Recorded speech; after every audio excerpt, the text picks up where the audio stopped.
नमस्कार. महाराष्ट्र ब्रेकिंग न्यूजच्या माध्यमातून 8 मार्च जागतिक महिला दिनानिमित्त आपण महिलांसाठी विशेष बातचीत करत आहोत.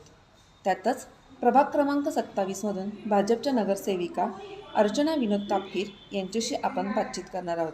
ताई, सर्वात प्रथम आपलं खूप खूप अभिनंदन. 8 मार्च जागतिक महिला दिनानिमित्त आपण पहिल्यांदा प्रभागामध्ये काय समस्या सोडवणार आहात? प्रभागामध्ये महिलांचं म्हटलं तर महिलांना आता सध्या सुरक्षितता खूप महत्त्वाची आहे. महिलांना एवढंच माझं आव्हान आहे की तुम्ही दुसऱ्याच्या भरवशावर नाही राहता, तुम्ही स्वतः सक्षम राहा. तुम्ही स्वतःसाठी एक वेळ काढा.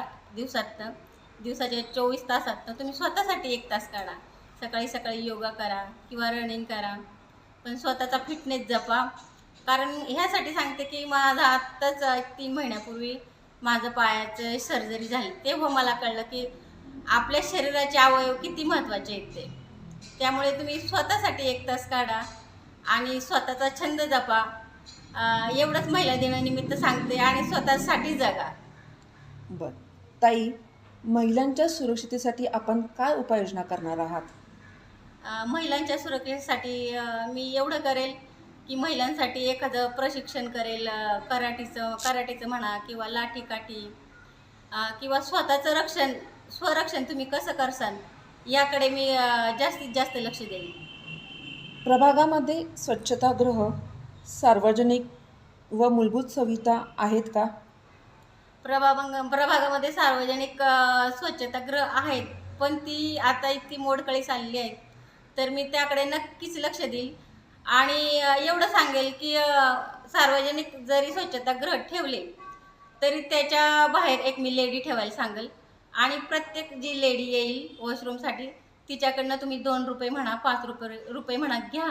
कारण घ्या एवढ्यासाठी की फुकटचं माणूस व्यवस्थित वापरत नाही. तेच आपण आपले स्वतःचे पैसे दिले तर व्यवस्थित वापरतो आणि त्या पैशातनं आपण एक लेडी ठेवू शकतो कामगार म्हणून, ते स्वच्छता राहण्यासाठी स्वच्छतागृह.